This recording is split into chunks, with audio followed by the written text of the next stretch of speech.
c'est la Pentecôte. C'est là que les apôtres ont été touchés. Tout simplement parce qu'ils ont touché ce roi des rois qui a su répandre son esprit en eux. Amen. Gloire à Dieu. Gloire à Dieu. Et le désir de notre Seigneur, c'est nous emmener vraiment à le toucher ce matin. Qui veut toucher Jésus? Qui veut toucher le Père? Qui veut toucher Jésus? Je vois, il n'y a que quelques mains qui se lèvent. Vous êtes maintenant à la détente, tout ça. Il faut tout de suite qu'on entend ce mot. Qui veut le toucher? Que les mains se lèvent devant ce Dieu, ce roi des rois. Je vais encore les tourner, je vais encore le toucher. Amen. C'est pourquoi j'aime beaucoup cette expression de Jésus qui a dit ceci: qui m'a touché? Alléluia. C'est le désir de Jésus. On l'a tellement touché d'une manière particulière. Il pouvait se tourner devant cette foule qui le suivait, qui l'attendait en disant: qui m'a touché? C'est le thème de ma prédication ce matin. Qui m'a touché? Vous connaissez le contexte à quel le Seigneur a exprimé cette femme. Qui m'a touché? Qui m'a touché? Qui m'a touché? Peut-être quelqu'un va me dire, toucher Dieu, c'est tout simplement s'approcher et le toucher avec ses mains. Mais c'est plus que ça. C'est plus que ça. Et le Seigneur t'invite à le toucher ce matin. Je pense que la parole de Dieu va t'aider à le faire. Tout simplement. Toucher Dieu. Alors nous allons lire ce passage. C'est dans Luc. Luc chapitre 8. À partir du verset 40. On va lire jusqu'au verset.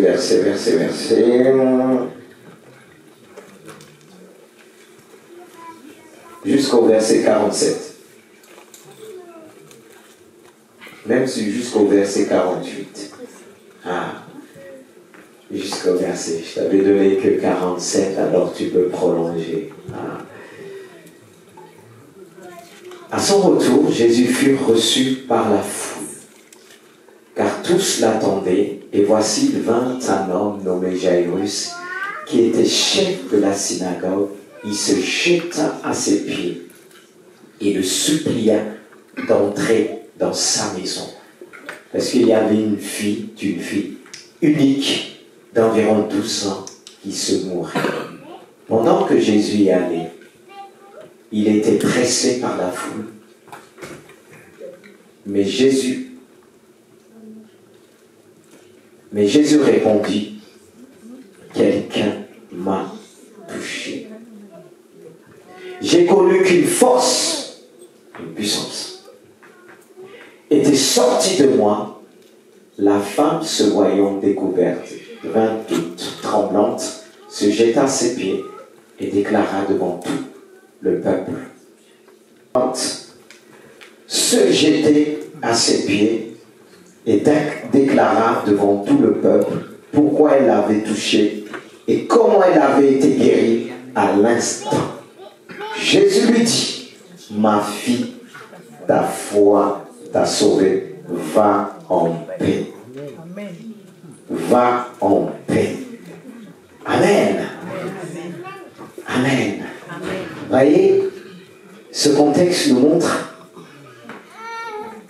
qu'il y avait une foule qui attendait Jésus. Ils étaient nombreux. Chacun attendait pour un besoin. Et cette femme aussi l'attendait. Comme aussi Jairus. Jairus aussi attendait Jésus. Jairus est venu avec son problème et se posait Jésus en disant: ma fille est malade. On va vers le verset 49. Après la guérison de cette femme, on vient dire à Jairus: n'emportune pas le maître, car c'est fini. Ta fille est morte. Mais Jairus avait vu ce miracle, ce que Jésus a opéré par cette femme. Et le mot d'ordre qu'il avait reçu de la part de Jésus, crois seulement. Crois seulement. Pas d'autre. Vous savez, parfois pour consoler quelqu'un, il nous faut des mots et des mots, des phrases pour remonter la personne. Et Jésus lui a dit tout simplement, crois seulement. Et à travers tout ce contexte aussi, ce que nous venons de lire, nous voyons comment toucher Jésus. D'où la réflexion ce matin qui tourne autour de cette phrase. Comment toucher Jésus? Comment toucher Jésus?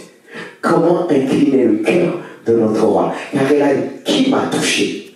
Alors, plusieurs étaient là, la foule était là, mais une personne a touché Jésus. Une personne. Ils étaient nombreux. Nombreux. Une personne. Et on pourra rajouter aussi Jairus. Amen. Il était chef d'une synagogue. Comme quoi, il y a des chefs, des présidents, des ministres qui peuvent toucher Jésus. Parce que nous attribuons toujours les choses aux pauvres, on dit non, ceux qui sont bien placés, non, ils ont du mal à toucher. Jairus est venu se prosterner. Malgré son titre, sa position, il vient, il se prosterne. Et là, on va résumer tout ça. Quelques mots. Comment toucher Jésus? J'ai marqué en premier, comme vous l'avez constaté avec moi, avec foi. Mais comme nous savons tous que la foi ne suffit pas, j'ai rajouté avec amour et humilité. Vous êtes d'accord avec moi? C'est ce qu'on retrouve. Ces qualités, on le retrouve dans Jairus et dans cette femme. Ce que nous allons démontrer avec foi, Dieu nous appelle à le toucher avec foi. Car la foi, nous savons, active la puissance de Dieu. J'ai pensé à ces 3 versets pour résumer ce que Dieu attend de nous, ce que Dieu attend par notre foi, ce que Dieu a vu dans le cœur de Jairus, dans le cœur de cette femme qui est venue le toucher. Et pourtant, il y avait la foule qui le pressait. Tout le monde le touchait. Et même Pierre va dire, mais attends, il y a un problème. Tout le monde te presse. Et tu dis, qui m'a touché? Quand il dit, qui m'a touché? C'était comme s'il disait, une personne. Moi, ça m'interpelle. Comme complète, nombreux, on va dire, waouh, réveil. La foule qui est là, elle attend la parole de Dieu. Oui. Mais on ne touche pas de la même manière. C'est pourquoi j'ai pensé à ces versets qui nous dit la foi. Voici son âme par rapport à vous. Son âme s'est enflée, elle n'est pas droite en lui, mais le juste vivra par sa foi. Nous devons vivre par notre foi. Revenez dans ce que Jésus a dit. Va en paix, ta foi t'a sauvé. Ce qui a sauvé cette femme, c'est sa foi.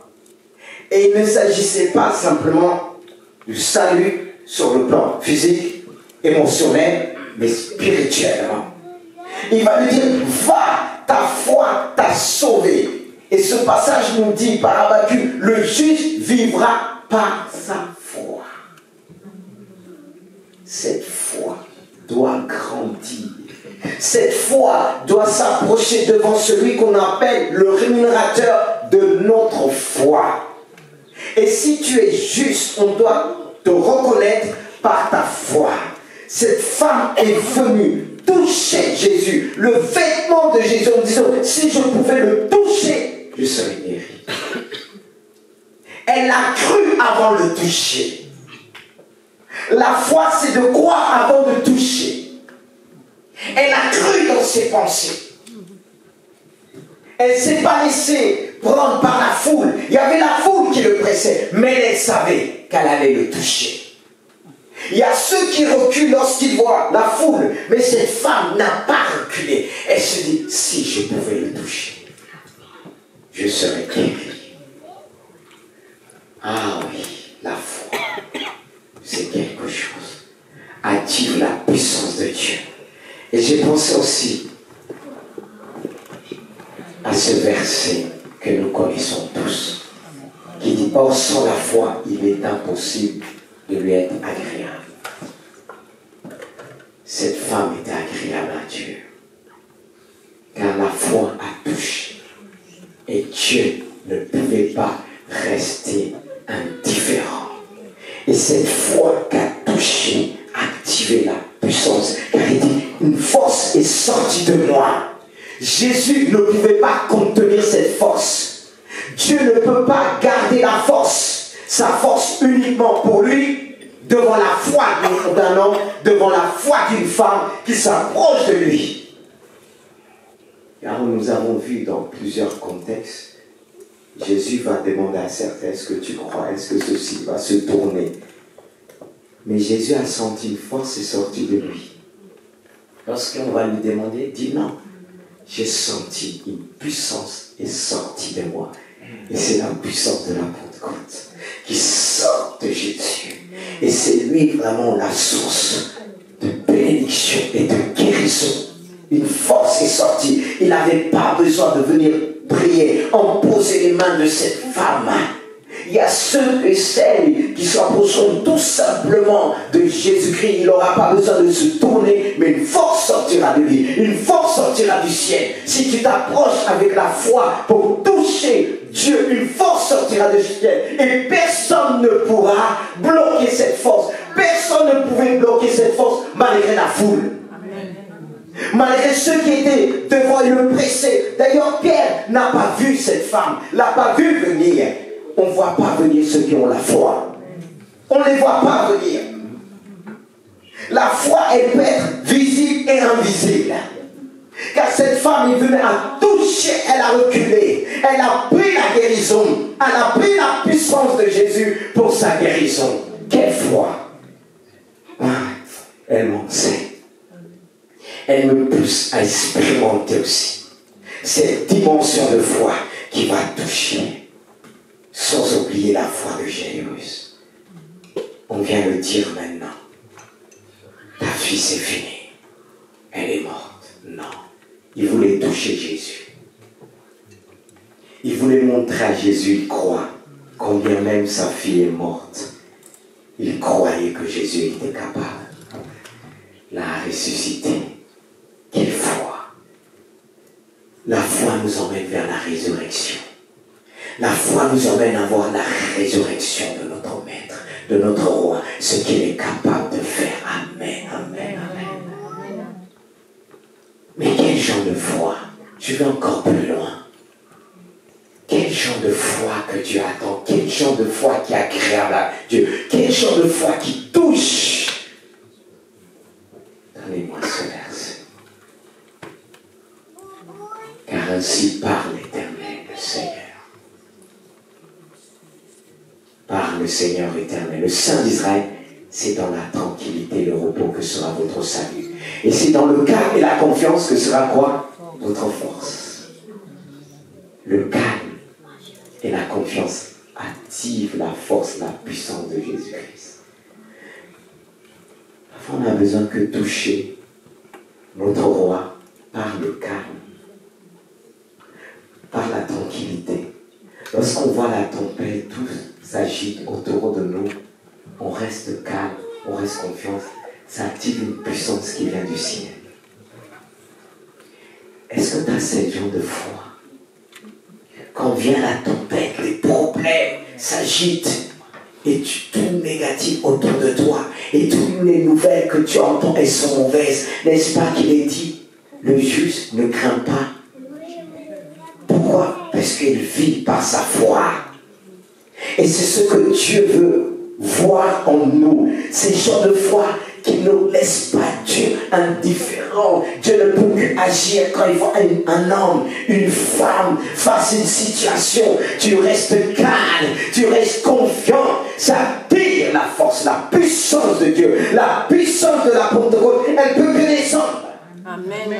Elle peut que descendre face à tes problèmes, toutes sortes de problèmes. Il nous dit, garde le calme et attendre le secours de Dieu dans le silence. Ça active la puissance de Dieu. Dieu va dire, non, non, non, non, non. Il va dire, les anges, est-ce que vous avez vu mon serviteur, ma servante? Elle est restée calme. C'est pourquoi lorsqu'un problème arrive, le diable va faire tout, nous assaillir dans nos pensées, pour essayer de nous faire perdre le calme, pour enlever cette paix, le calme, pour empêcher Dieu d'agir avec puissance. C'est pourquoi il fait tout en disant, il est où ton Dieu? Regarde ce qui t'arrive, regarde, tu penses qu'il va agir, ça fait longtemps. C'est ce qui est arrivé à Job. C'est vrai qu'à un moment, Job était confus. Mais on voit la confiance de Job en Dieu. Il a tout perdu. Il a dit, l'Éternel a donné, l'Éternel a repris, et que le nom de l'Éternel soit élevé, béni. Alléluia. C'est ça la foi. Malgré la tempête, tu bénis Dieu. Malgré les difficultés, tu rends grâce à Dieu. C'est ce que Dieu veut voir. C'est ce genre de foi que Dieu veut voir dans son Église. Une foi qui reste tranquille. Malgré les difficultés, tu es là. Tu dis, Seigneur, tu m'abandonneras jamais.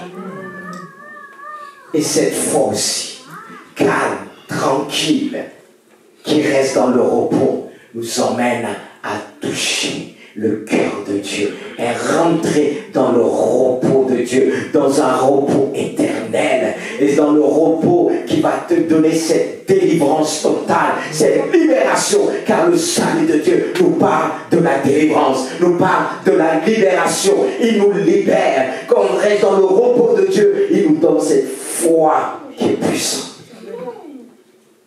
Est-ce que c'est ce que tu veux? Mais le diable ne veut pas. Il fait tout, tous les jours, tous les jours. Tous les jours, il agit. Mais Dieu agit aussi. Dieu agit aussi. Dieu agit aussi. Alors approche-toi avec cette foi. Il y a aussi un point qui peut nous aider à vraiment toucher Dieu de tout notre cœur. Comment toucher Dieu? C'est pas simplement avec la foi, mais la foi agissant par l'amour, avec amour. Car comme je l'ai noté, l'amour est la force la plus puissante qui existe. Oui. L'amour de Dieu ne périt jamais. L'amour de Dieu est puissant. C'est pourquoi il est dit, tu aimeras le Seigneur ton Dieu de tout ton cœur. Demande le Saint-Esprit de te donner cet amour. Car il est dit dans 2 Timothée 1,7, car Dieu ne nous a pas donné un esprit de timidité de peur, mais son esprit nous remplit de force, d'amour et de sagesse. Demande cet amour de Dieu qui est au-dessus de tout. L'amour de Dieu est vraiment une force. Et quand la foi agit avec l'amour de Dieu, elle peut que produire quelque chose qui est vraiment au-delà de tout. Qu'on ne pourra pas trouver un mot pour décrire la puissance de Dieu qui agit en nous. Cette femme était remplie d'amour. Elle vient humblement. Elle ne fait pas de bruit. Et elle a exprimé après pourquoi elle avait touché Jésus. Elle s'est dit, c'est lui la solution. Comme j'ai reçu aussi l'amour de Dieu. Regardez ce verset qui nous dit l'amour même. Maintenant, dans ces 3 choses demeure la foi, l'espérance et l'amour. Mais la plus grande de ces choses, c'est l'amour. L'amour confond. Si ton persécuteur vient devant toi, si tu le sors vraiment, cette âme, l'amour, ça va le chambouler. On met souvent l'amour à côté. On utilise beaucoup la dimension de la foi. Mais la foi doit agir avec l'amour de Dieu. D'ailleurs, il dit, c'est le plus grand de tous les commandements, c'est l'amour. Oui. le commandement de Dieu consiste à aimer de tout notre cœur. C'est l'accomplissement de la loi. Amen. Amen. Le Seigneur, il est fidèle. Alors approche-toi avec cet amour si tu veux toucher Dieu. Cet amour est grand, cet amour est puissant, car il est dit qu'on peut avoir la foi. Mais si on n'a pas l'amour, c'est comme une qui retentit, qui fait du bruit. Et beaucoup aujourd'hui font du bruit. Mais on doit avoir l'amour dans ton cœur. Et si tu t'approches avec cet amour, malgré la souffrance, si tu t'approches de lui, tu le touches avec amour, il va sentir en lui que l'amour l'a touché.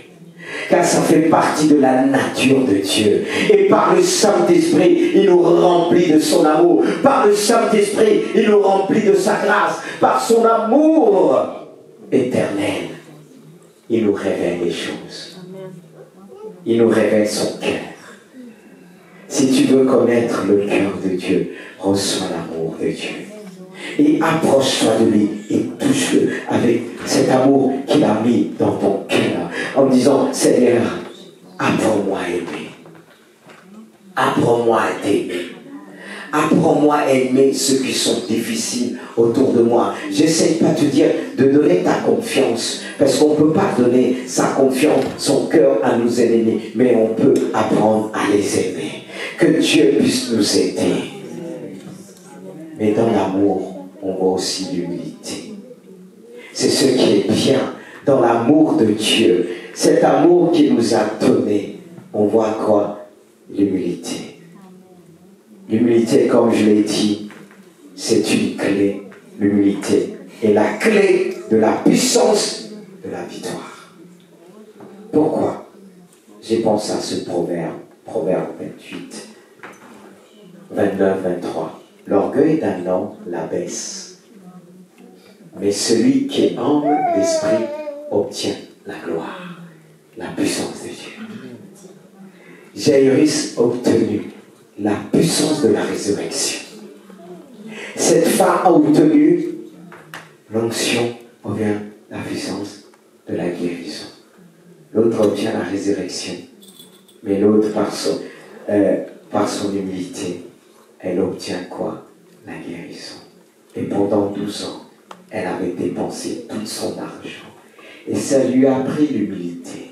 Vous savez qu'on court à gauche, à droite, qu'on ne voit pas de solution. Les hommes sont orgueilleux. Quand je dis pas les hommes, je mets aussi les femmes. Est-ce que cette femme ne savait pas que Dieu n'existait pas?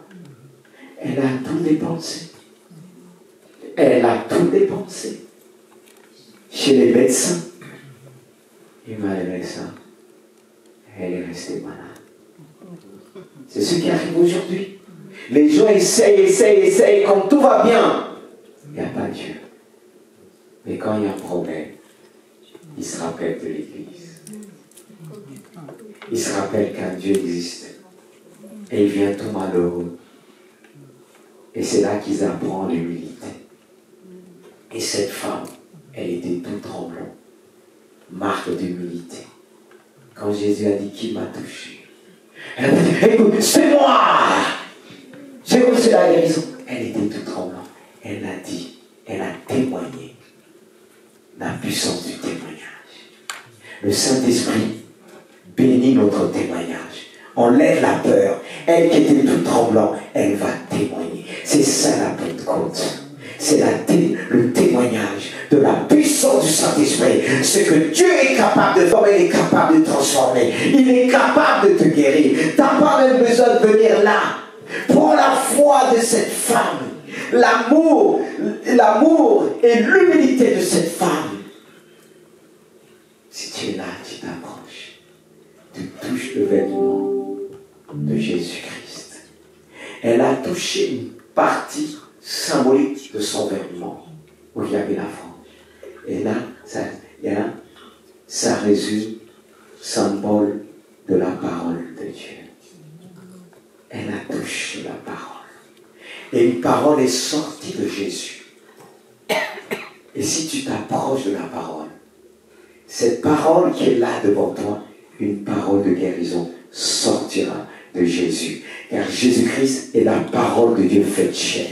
Il nous a donné ce livre. Et lorsque tu t'approches de ce livre, si tu as un problème, tu interroges la Bible. Tu cherches les passages concernant la guérison, concernant le problème que tu as. Si tu t'approches avec foi, avec amour, humilité, une parole sortira. Une parole sortira de ce livre. La puissance sortira de ce livre pour te guérir. Et les gens, dans ton entourage, prendront son venir t'interroger, on dit, mais comment tu es guéri? Et si tu leur dis une parole est sortie, ils vont dire, mais comment la parole est sortie? La puissance de la parole. Jésus était la parole de Dieu. Cette femme a touché la parole de Dieu. Elle a mis la main, il fallait, pour prendre une parole concernant la guérison. Et si tu t'approches, tu prends la parole, tu dis, j'ai un problème. Tes problèmes, mais tu es le seul. J'ai tout dépensé, j'ai tout fait. Personne a pu régler mon problème. Quel que soit ton âge, quel que soit le problème, même si les autres rigolent, c'est ton problème avec Dieu. Approche-toi de lui, approche-toi de la parole. Mais c'est là le problème. Les gens ne s'approchent pas de cette parole qui guérit, cette parole faite chair, cette parole faite livre. Quand on s'approche de la Bible, quand on la lit, qu'il y a une parole de foi qui sort en nous, qui nous redonne une foi puissante de recevoir et d'opérer la guérison de nous. C'est ce que tu as besoin. C'est ce que tu as besoin ce matin. Oh, je bénis Dieu pour les miracles accomplis. Chaque fois que je vois les miracles de Dieu, je peux dire, Seigneur, apprends-moi à rester dans l'humilité. Parce que vous avez vu ce que Dieu dit pour l'homme orgueilleux. Il abaisse. Il abaisse.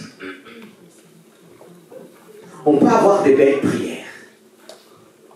Mais si on est orgueilleux, est-ce que ça va toucher Dieu? L'homme intellectuel, l'homme orgueilleux ne peut pas toucher Dieu. Il faut qu'il lui arrive plusieurs problèmes, comme Jairus, qui était chef de la synagogue. Lui, il savait certainement, il avait essayé, il avait les moyens aussi. Mais il s'est dit, dans l'état que sa fille se trouve, la suite, c'était la mort assurée. Et lui, il a pris des risques. Un chef de synagogue venir vers Jésus. Ils avaient tous reçu une loi que tous ceux qui s'approchaient, reconnaissaient Jésus, devaient le mettre à côté, radier. Mais lui, il est venu. Ça, c'est l'humilité. Il n'a pas regardé à sa position. Mais nous regardons toujours selon la position de ce que nous faisons dans le monde. On est ceci. Mais face à la maladie, tu pourras dire même tu es ceci, la maladie, elle vient et prend. Face à la maladie, tu ne pourras pas dire je suis riche. Je vais avoir le plus grand médecin du monde.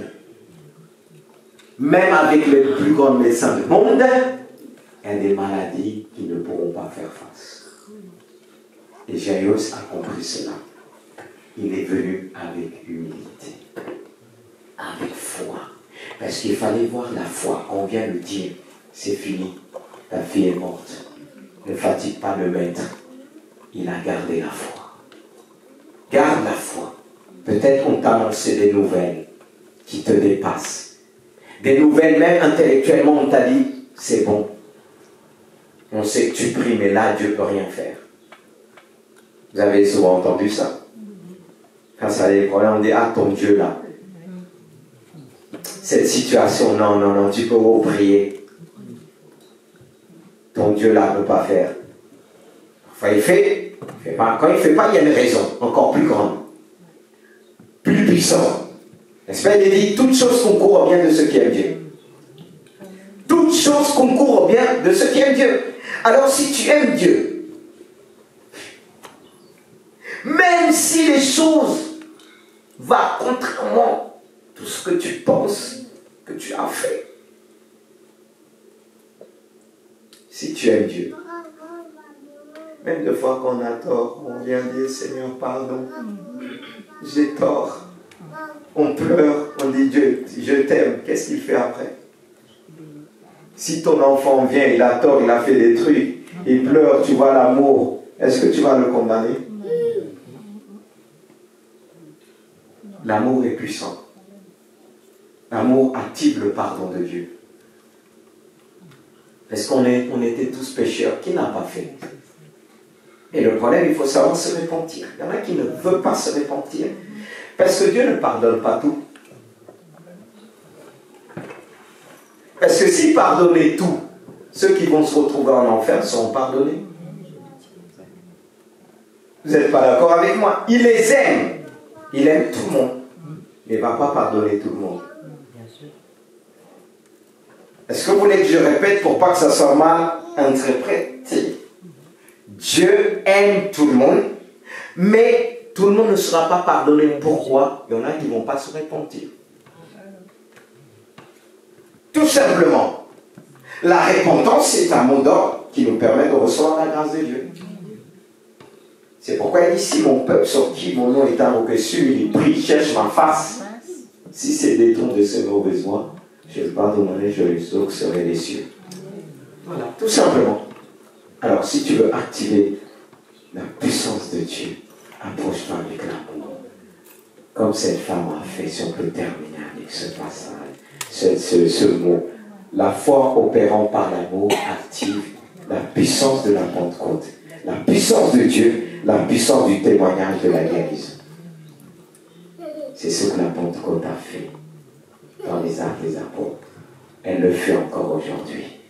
Est-ce qu'on peut se mettre debout? Est-ce que Jérémie peut venir? Là où tu es, tu dois activer la puissance de Dieu. La musique va t'aider. Tu vas activer la foi, ta foi doit opérer avec l'amour et l'humilité. Donne-moi de l'amour pour Dieu et la foi. Dieu veut voir ta foi. Alléluia. Dieu veut voir ta foi. Parfois, il faut laisser l'orgueil. Ça nous empêche. On croit qu'on va venir avec la force de l'orgueil. Non, avec la force de l'amour et de la foi. Ça touche le cœur de Dieu. C'est pourquoi Dieu nous dépouille. C'est pourquoi Dieu a permis que Jairus soit dépouillé de sa vie. Il a permis que cette femme soit dépouillée. Le dépouillement nous emmène vers l'humilité et pour recevoir la gloire de Dieu. Alors, si Dieu te dépouille encore aujourd'hui, tu es dans ton épreuve, tu es dans ton désert, il n'a pas fini de te dépouiller de ton orgueil. Dis encore à Dieu, agis, enlève encore, brise mon orgueil. Oh, quelqu'un va dire, non, non, non, Seigneur, je ne peux pas faire cette prière. C'est pas toi qui brises. Oui, oui, oui, un petit peu. Mais laisse-lui briser ton orgueil. Lève-toi et dis, Seigneur, enlève, comme ça tu pourras le toucher. Enlève, comme il est dit, il abaisse nos orgueilleux, mais il élève les humbles.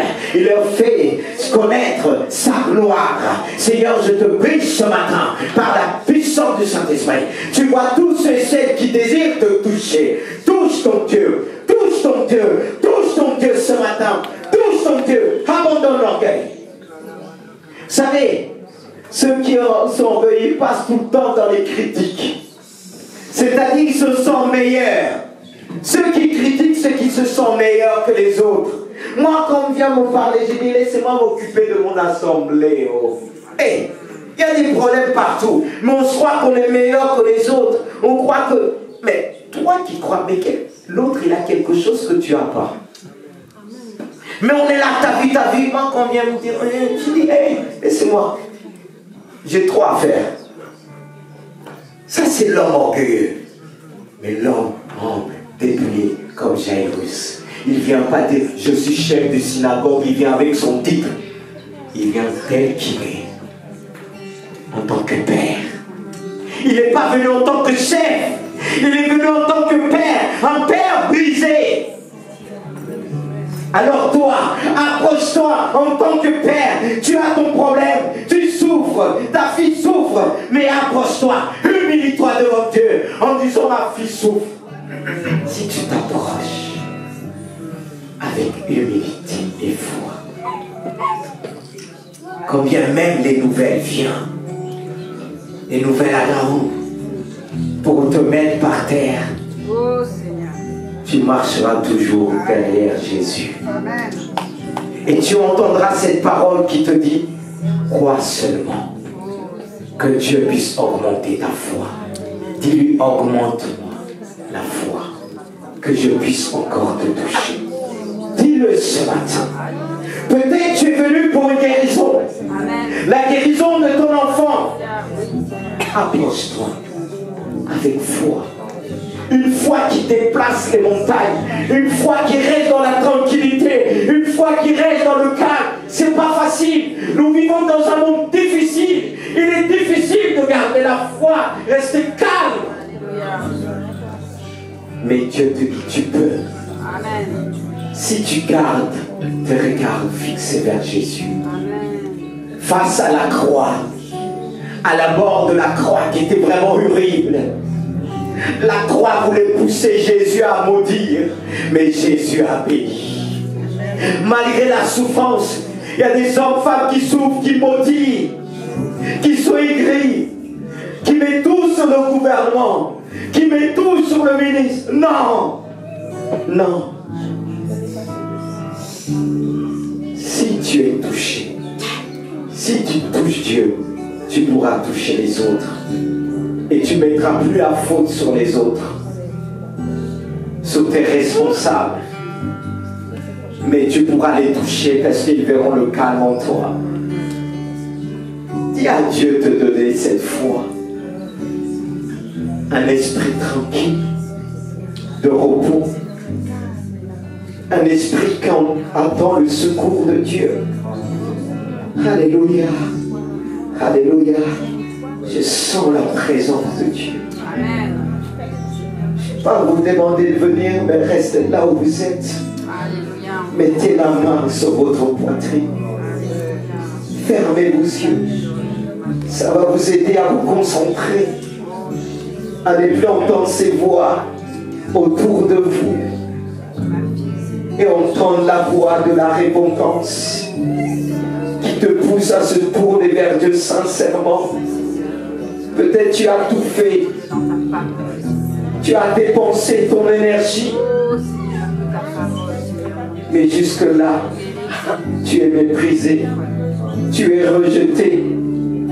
Mais tourne-toi vers celui qui ne rejette personne. S'il voit la foi en toi, tu pourras lui être agréable. S'il voit cet amour en toi, il pourra incliner le cœur vers toi et te dire, mon enfant, je veux devenir ton père. Je veux devenir ton roi. Je veux devenir ton Seigneur.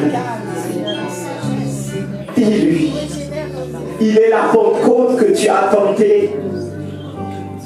Cette Pentecôte, c'est l'amour de Dieu dans les cœurs.